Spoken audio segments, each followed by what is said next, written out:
You spend months building a premium product, the packaging is sharp, the branding is clean, the quality is genuinely better than anything else in your category, and then you priced it.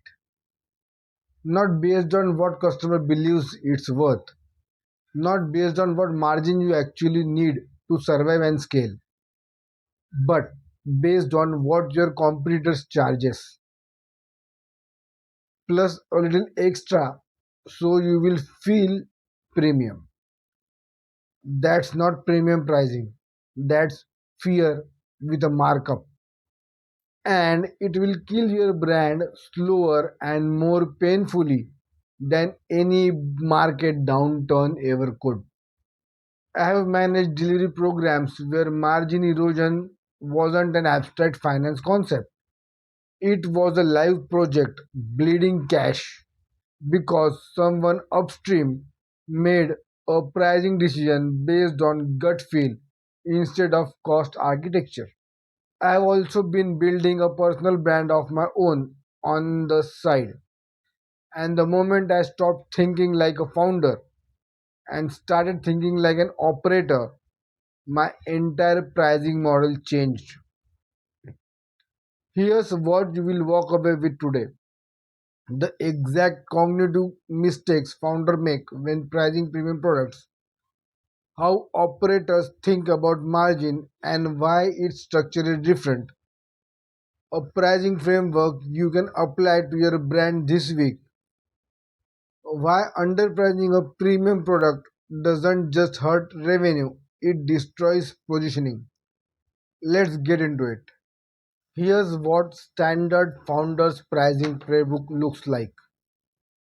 Step 1, look at what competitors charge. Step 2, add 10-20% because your product is better.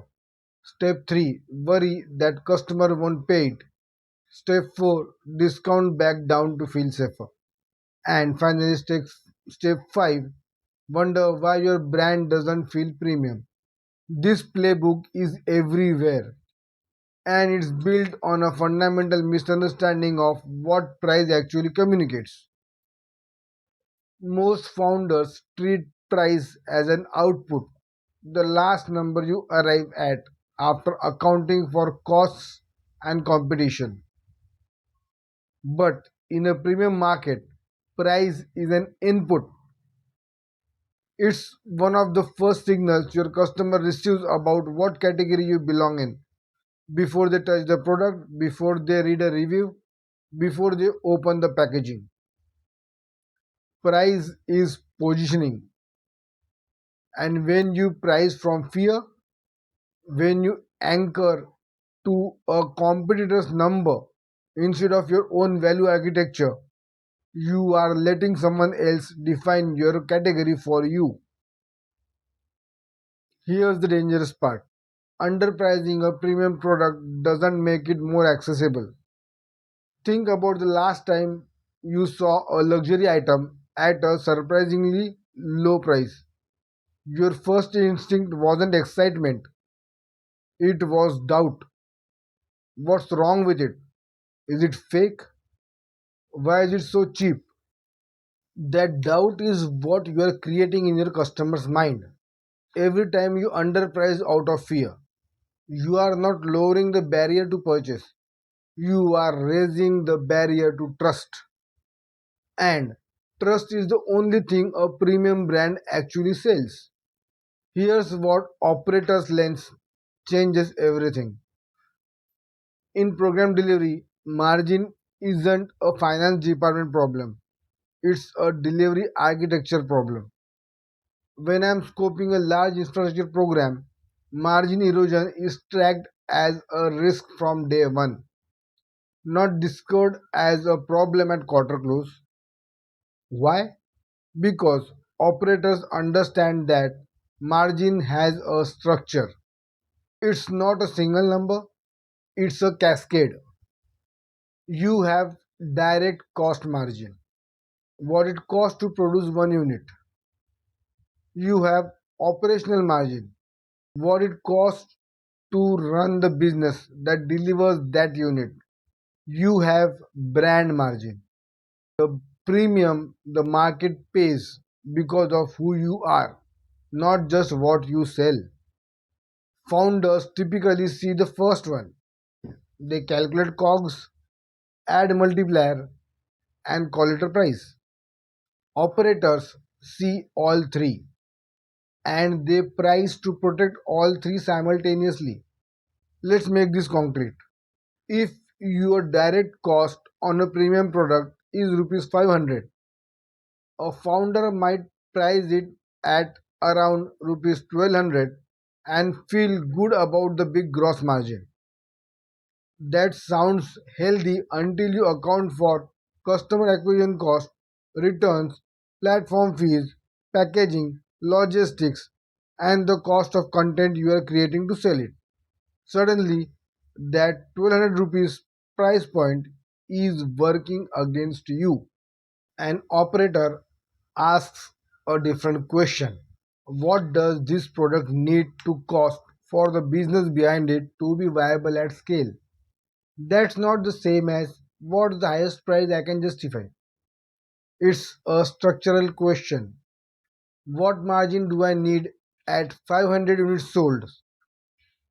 At 500 units, what happens to unit economics if my customer acquisition cost doubles because I enter a competitive ad environment?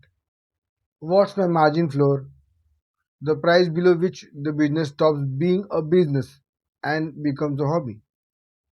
When you price from that architecture, working backward from viability, not forward from cost, you almost always land at a higher number than a founder would.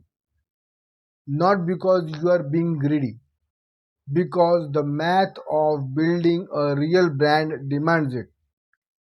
And here's the second thing operators understand that founders consistently miss.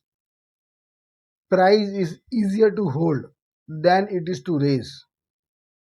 Read that again. Price is easier to hold than it is to raise. Dropping your price is a one way door. The moment you condition your market to expect rupees 1200 and charging 1800 6 months later feels like betrayal. You will lose customers. You will generate complaints. You will damage the brand equity you spent months building.